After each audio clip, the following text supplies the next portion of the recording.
అయితే వచ్చాం కానీ మొత్తం క్లోజ్ ఉంది. సో హాయ్లాండ్ అలా ముందుకు వెళ్ళిపోతాం, హాయ్లాండ్కి వెళ్ళిపోతామండి. Hello friends, welcome back to my channel.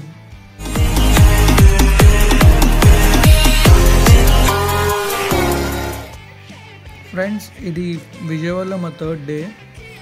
యాక్చువల్గా సెకండ్ డే ఫుల్ నైట్ బాగా తిరిగాం అండ్ ఆ వీడియోస్ కూడా మీరు చూశారు.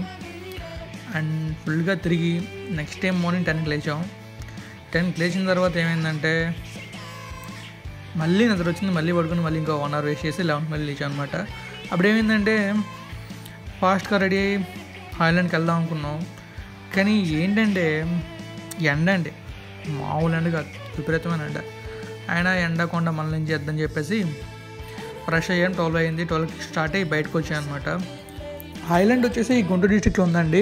మనం విజయవాడ నుంచి తిరుపతి హైవే వెళ్తాం కదా, హైవే నుంచి మనం అలా ముందుకు వెళ్ళిపోతూ ఉంటే అక్కడ మంగళగిరి అనే ప్లేస్ వస్తుంది. మంగళగిరి అనే ప్లేస్ నుంచి మనం సర్వీస్ రోడ్లోకి ఎంటర్ అలా ముందుకు వెళ్తుంటే చిన్న కాకిని అనే ప్లేస్ వస్తుంది.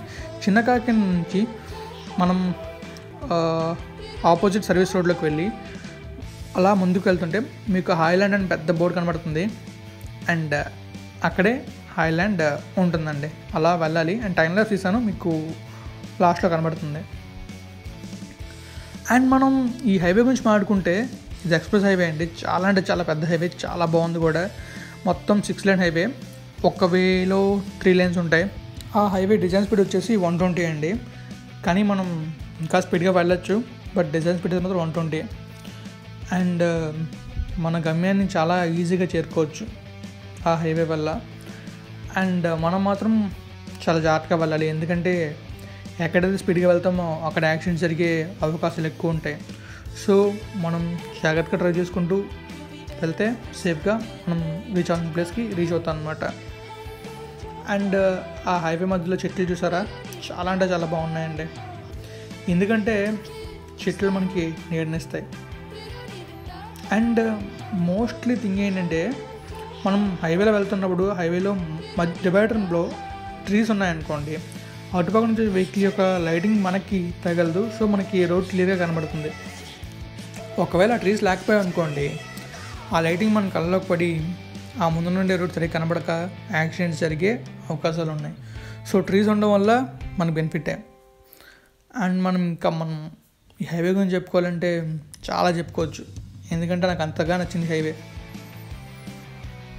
అసలు బైక్ మీద వెళ్ళాలని ఎప్పటి నుంచి అనుకున్నా. యాక్చువల్గా హైవే వచ్చేసి నేను ఫెబ్లో తిరుపతి వెళ్ళినప్పుడు చూశాను. అండ్ అప్పుడు నేను బైక్ మీద సింగిల్గా వెళ్ళాను విజయవాడ ట్రిప్. అండ్ అప్పుడు కూడా చూశాను. అండ్ అప్పుడైతే నియర్లీ 150 వెళ్ళింది నా R15. చాలా అంటే చాలా ఫాస్ట్గా వెళ్ళాను ఫ్రెండ్స్, ఎందుకంటే ఐ లవ్ దట్ రోడ్. కానీ 150 వెళ్ళానంటే నా కేర్ నేను తీసుకుంటాను కదా, సో జాగ్రత్తగా వెళ్ళాను అండ్ సేఫ్గా రీచ్ అయ్యాను అనమాట. అండ్ ఆ రోడ్లో ఇంకా ఈ ఆడీలు బెంజ్లో వస్తాయి, వాళ్ళైతే చెప్పక్కర్లే, వాళ్ళు నచ్చినట్టు 160 మెయింటైన్ చేస్తారేమో, అంత స్పీడ్గా వెళ్తారండి. చూసారుగా రోడ్ చూడడానికి ఎంత బాగుందో. అండ్ పక్కన మనకి బిల్డింగ్స్ కనబడుతుంటాయి, పెద్ద పెద్ద బిల్డింగ్స్. అవి చూడడానికి కూడా. ఈ సైడ్ చూసారా, సర్వీస్ రోడ్ అనమాట. అది మనం సర్వీస్ రోడ్లోకి వెళ్ళడానికి ఓన్లీ అవే ఉంటాయండి మనం సర్వీస్ రోడ్లోకి వెళ్ళాలంటే. అండ్ ఇంకెక్కడ మనం సైడ్కి వెళ్ళడానికి, సర్వీస్ రోడ్లోకి యాక్సెస్ చేయడానికి రోడ్ అయితే ఉండదు. అండ్ మేమైతే యాక్చువల్గా థర్డ్ డే రిటర్న్ అవ్వాలి. యాక్చువల్గా థర్డ్ డే నుండి కొన్ని ప్లేస్లకి వెళ్దాం అనుకున్నాం, కానీ మాకైతే వెనక్కి రమ్మని చెప్పి కాల్ వచ్చింది. సో మేము వెనక్కి వెళ్ళిపోతున్నాం అన్నమాట థర్డ్ డేనే. సో హాయ్లాండ్ చూసుకొని వెళ్దాం అనుకుంటున్నాం. అండ్ మేమైతే ఫైనల్గా హాయ్లాండ్కి వచ్చామండి. ఇదిగోండి బోర్డు ఎలా ఉంటుంది హాయ్లాండ్ అని చెప్పి ఎంట్రన్స్లో. మనం అలా 1.6 kilometers ముందుకు వెళ్ళాం అనుకోండి, మనకి హాయ్లాండ్ వస్తుంది అనమాట. ఆ మధ్యలోనే మనకి వీగార్డ్ ఇండస్ట్రీస్ కనబడతాయండి. మ్యానుఫ్యాక్చరింగ్ యూనిట్ అప్పుడు కూడా ఉంది అక్కడ అనమాట. అండ్ టైం ల్యాబ్స్ అండి, సింపుల్గా ఉంటుందని చెప్పి టైం ల్యాబ్స్ తీసాం అనమాట హాయ్లాండ్ వరకు.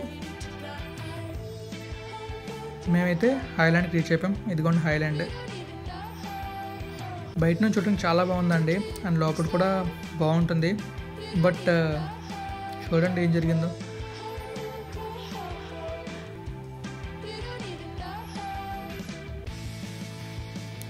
బై స్టార్టింగ్లో యానిమల్స్ అన్ని చాలా బాగున్నాయండి, ఎంజాయ్ చేయొచ్చు. బట్ ఏం చేస్తాం, రాసి పెట్టి ఉండాలి. మొత్తం క్లోజ్ ఉంది. సో ఎందుకంటే క్లోజ్ కాదు, water fountain only close. Water fountain close ఉందన్నమాట. సో మనకి ఏదైతే ఓపెన్ ఉంది కెమెరా చేయొచ్చు, బట్ వాటర్ ఫౌంటైన్ లేదు. యాక్చువల్గా మేము వెళ్ళింది వాటర్ ఫౌంటైన్ గురించి, అదే లేకపోతే ఇంక లోపలికి మేము ఏం చేస్తామండి. అండ్ టికెట్ కూడా వచ్చేసి 250 rupees. Because of water fountain లేదు కాబట్టి 250 అనమాట. ఒకవేళ వాటర్ ఫౌంటైన్ ఉందనుకోండి 400 to 500 ఉంటుంది. బట్ వర్తే, వెళ్ళి ఎంజాయ్ చేయొచ్చు కాబట్టి. కానీ వాటర్ ఫౌంటైన్ లేకపోతే మనం వెళ్ళి ఫొటోస్ తీసుకోవడం తప్ప ఏం చేయలేం అనమాట. సో మాకైతే 250 వేస్ట్ ఇష్టం లేక వెనక్కి వెళ్ళిపోతున్నాం. అండ్ ఇప్పుడు అలా అటు ఇటు తిరుక్కుంటూ ఆఫ్టర్నూన్ భోజనం చేసి రూమ్కి వెళ్ళి 1 hour రెస్ట్ తీసుకొని ఈవినింగ్ రిటర్న్ అయిపోతామండి. మీ అందరికీ తెలుసు కదా, ఇవి నా Facebook, Instagram, Twitter and YouTube channel links. Hope you subscribe, share and liking my videos. Thank you friends, thank you all.